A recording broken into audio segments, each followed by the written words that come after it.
नमस्कार साथियों, यहाँ पे 9.1 कक्षा 8 का ये प्रश्नावली दे रखी है। तो आप इसको आराम से समझ सकते हैं। पहला प्रश्न दे रखा है, एक पदीय व्यंजक के सामने ए लिखना है, द्विपदीय व्यंजक के सामने बी लिखना है, त्रिपदीय व्यंजक के सामने सी लिखना है। तो यहाँ पे हमारे कुछ प्रश्न दे रखे हैं और उसके उत्तर भी लिख रखे हैं, तो इसका एक्सप्लेनेशन आपको दिया जा रहा है। यहाँ पे p की पावर 9, यहाँ पे एक ही पद है तो इसलिए यहाँ पे a का प्रयोग किया है। 4aq है इसलिए a लिखा है क्योंकि एक पद है। यहाँ पे जो xyz गुणा में एक ही पद दे रखे हैं इसलिए a है। 2aq माइनस का 9 है, यहाँ पे दो पद दे रखे हैं इसलिए यहाँ पे b है। यहाँ लिखा है द्विपदी व्यंजक को b से प्रदर्शित करना है इसलिए यहाँ पे b लिखा है आंसर। इसी प्रकार यहाँ पे तीन पद है इसलिए c आंसर आया, क्योंकि त्रिपदीय व्यंजक को आपको c से समझा प्रदर्शित करना है। यहाँ पे दो पद है इसलिए b है। ए स्क्वायर प्लस बी स्क्वायर, यहाँ पे दो पद दे रखे हैं इसलिए बी है। यहाँ पे तीन पद दे रखे हैं इसलिए इस कारण इसका आंसर सी है। इसी वजह से यहाँ पे दो पद दे रखे हैं तो इसका ये द्विपदी व्यंजक है, यहाँ पे बी आएगा। इसी प्रकार यहाँ पे तीन व्यंजक है तो सी आएगा। अगला प्रश्न क्या कहता है, यहाँ पे एक्स का गुणांक ज्ञात करना है। ठीक है, तो यहाँ पे एक्स के अलावा जो भी हमें दे रखा है वो एक्स का गुणांक होगा। यहाँ पे एक्स के अलावा 6y दे रखा है तो 6y इसका गुणांक आ जाएगा। 5xy में जो इसका x का गुणांक रहेगा 5y आ जाएगा। यहाँ पे x के अलावा yz स्क्वायर है तो yz स्क्वायर x का गुणांक आ जाएगा। यहाँ पे 3yq और z स्क्वायर तो ये इसका गुणांक है तो ये इसका उत्तर आ जाएगा।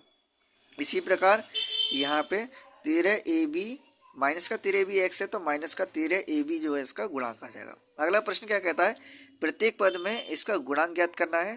तो यहाँ पे जो अंकीय गुणांक दे रखा है वो ज्ञात करना है। यहाँ पे x के क्यूब का गुणांक माइनस का 2, 7xy स्क्वायर ये हमारी अचर राशि बतानी है, चर राशि दे रखी है तो इसका आंसर 7, यहाँ पे माइनस का 6 और यहाँ पे कोई राशि गुणा नहीं है इसलिए इसका हम गुणांक नहीं लिखेंगे। इसी प्रकार इसको हल करेंगे। अगले प्रश्न की ओर बढ़ते हैं। यहाँ पे निम्न पदों को योग करना है। तो यहाँ पे जैसा पहला प्रश्न दे रखा है 5a माइनस के 6b, 7a प्लस के 8b माइनस के 5a 2b। अब यहाँ पे चार प्रश्न दे रखे हैं, उसमें से मैं एक को हल करके दिखाऊंगा, बाकी के उत्तर आप अपना हल करके इसे रीचेक कर सकते हो। तो पहला प्रश्न इस प्रकार आपको दे रखा है, तो इसको आप इनको ब्रैकेट में लिखकर प्लस लगा के देख सकते हैं। अब हमें क्या करना है, यहाँ पे a के जो पद हैं उनको जोड़ना है। जैसे 5a है, 7a है और माइनस का 5a है, तो माइनस का 5a में और प्लस का 5a ये 0 बन जाएंगे। यहाँ पे सिर्फ 7 ही रहेगा, 7 ही बन गया, यानी कि 5 आप पे थे और 5 खर्च हो गए तो ये शून्य रह गया और यहाँ पे 7 है तो 7 ही आ गया। इसी प्रकार माइनस का 6 भी दे रखा है, 8 भी दे रखा है और 2 भी दे रखा है, तो 8 भी और 2 भी 10 भी हो गया। और यहाँ पे माइनस का 6 है तो 10 में से 6 गए तो बचे 4, तो यहाँ पे 4 भी, तो ये आपका आंसर आ गया है। इसी प्रकार से इन तीनों प्रश्नों को आप हल करेंगे।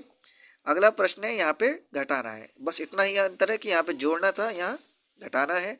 यहाँ पे जैसे पहला प्रश्न हम हल करेंगे एक्स वाई प्लस 1 और इसे घटाना है 3y माइनस के 4, इसको घटाना है। अगर आप इसको इससे घटाएंगे तो यहाँ पे माइनस लगा दीजिए और इसके चिन्हों को पलट देंगे। जब प्लस है तो ये माइनस हो जाएगा, जब माइनस है तो प्लस हो जाएगा।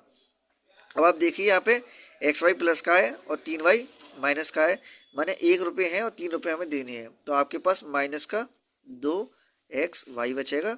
और इसी प्रकार जो प्लस के 4 है, जे भी प्लस का 1 है तो 4 और 1 5 हो जाएगा और चिन्ह किसका आएगा, प्लस का, क्योंकि प्लस प्लस प्लस होगा तो जी हमारा आंसर हो जाएगा। ठीक है, तो इसी प्रकार इन तीनों प्रश्नों को आप हल करेंगे। और आपको अगर कोई भी डाउट है तो आप कमेंट में मेरे को मैसेज कर सकते हैं, कमेंट कर सकते हैं। वीडियो अच्छी लगी तो वीडियो को लाइक, शेयर एंड सब्सक्राइब कीजिए। Thank you.